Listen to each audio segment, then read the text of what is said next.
paralyzed and left alone at a cafe on my first date, I sat staring at my untouched coffee, the quiet hum of conversation and clinking cutlery around me feeling like a cruel reminder of my isolation, because he hadn't returned from the restroom.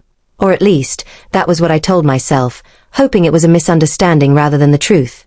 And I felt a mix of embarrassment, frustration, and sadness all at once, wishing I could disappear into the faded wallpaper or sink beneath the polished wooden floor when suddenly, a stranger approached, a tall man with an easy smile and a little girl holding his hand, their presence radiating warmth in a way I hadn't felt in months.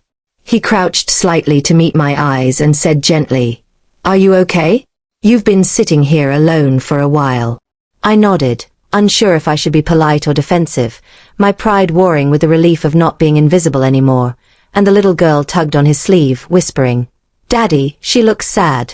That simple observation broke something inside me, tears pricking my eyes, but I blinked them back, not wanting to seem weak, though he didn't seem judgmental or impatient. He simply smiled kindly and said, "Why don't you tell me what's going on?"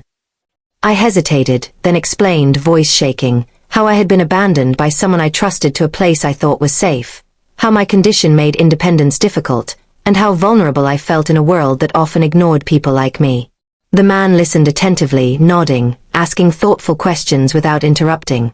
And I realized that for the first time in a long while, someone was truly seeing me, not my paralysis, not my fear, not my situation, but me, the person beneath it all. His daughter offered me a cookie from her plate, a small gesture that felt monumental, and I smiled, allowing myself to breathe again, the tight knot of despair slowly loosening. As we talked, I discovered he was a CEO who ran a small chain of local businesses, but he didn't speak of it boastfully. Instead, his focus was on making the world a little better for people around him, especially those who were overlooked or underestimated. Over the course of our conversation, laughter replaced my earlier anxiety, and I found myself sharing stories I hadn't told anyone in years, feeling a rare connection that transcended physical limitations. Minutes turned into an hour, and the cafe staff watched as the trio, him, his daughter and me, shared a small, joyful bubble in the middle of their busy workday. Eventually he glanced at his watch, and I realized he must leave soon, but before he did he said softly, "If you ever need someone to look out for you, or just someone to listen, we'll be here." I nodded, a warmth spreading through my chest that hadn't been there before, and when he and the little girl waved goodbye, I felt a spark of hope ignite.